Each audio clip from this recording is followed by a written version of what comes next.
Hi guys, welcome back to my channel. Today's video is a book review and recommendation, so stay tuned.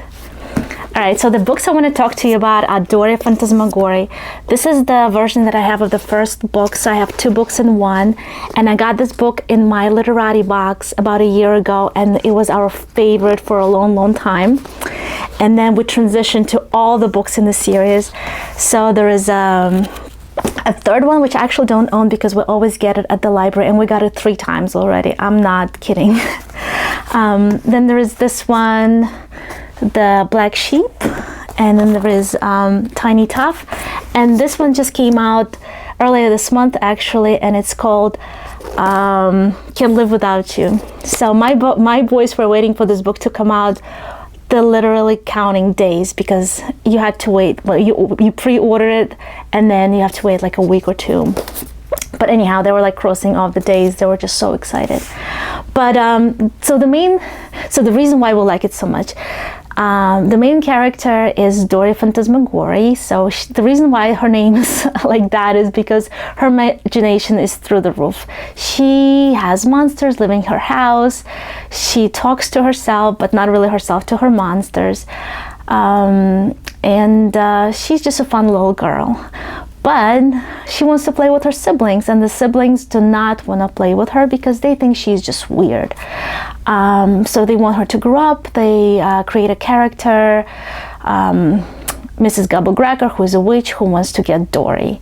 So that's kind of like the start of the book, and then the whole series, we have Mrs. Gobblecracker, Dory, the siblings, we have Fairy Godmother. The second book is about Dory going to school and meeting her new best friend, Rosabelle. These books, The Black Sheep is when Dory learns how to read. She's struggling to read. So in this book, she's kind of going through a lot of ups and downs about that. So very nice read. The second one, yeah, hold on, 1, 2, 3. So the fourth one, I guess, we don't have is the one, the Tooth Fairy book. So it's a lot of fun as well. So it's about losing teeth. This one is Tiny Tough, is her going on an island. And this one, the final one, is when Dory's mom is going back to work, and the mom is getting a babysitter for the kids. A lot of fun, great read. So if you guys are looking for something fun, this is perfect.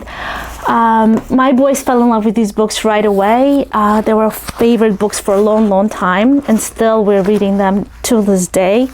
And the good thing is, when your kid loves reading these books so much, when you read it to them, they would want to read it themselves. And the way what you can do with these books is that you can read a line and then let them read like another line. Or what I do, I let the kids read the words that are in the circles, like for example right here, and then you can slowly increase the volume and let them read more than what you read. So we're kind of working towards that. See, like there's a lot of illustrations, and there's a lot of these bubbles. But happy reading. I think it's a perfect book for 4 to 7 years of age, and the main reason is because it's just like imagination through the roof. As you know, 4 to 7 is the age of creativity and imagination. The right hemisphere is the ones that in charge, and that's responsible for imagination. So these books really like fit into that category. They're so much fun. I laugh reading these books. They're so hilarious. So they're not just enjoyable for kids, they were enjoyable for me, for adults. I give these books as presents. I don't think you can go wrong with books like that. They are a very easy read, so just keep that in mind. If you read to your child a lot, these books is nice to kind of not only read those, but also read like classical literature as well. Like we read a lot of Little House on the Prairie series, so we'll like that as well. That's a very classical, harder language for them to understand. And of course, I'm also reading books to them in Russian, Neznayka, and books like that, because that language is also like harder than like a regular, more modern book. So happy reading. I hope you guys liked it. Please share if you liked it, and I'll see you in my next one. Bye-bye.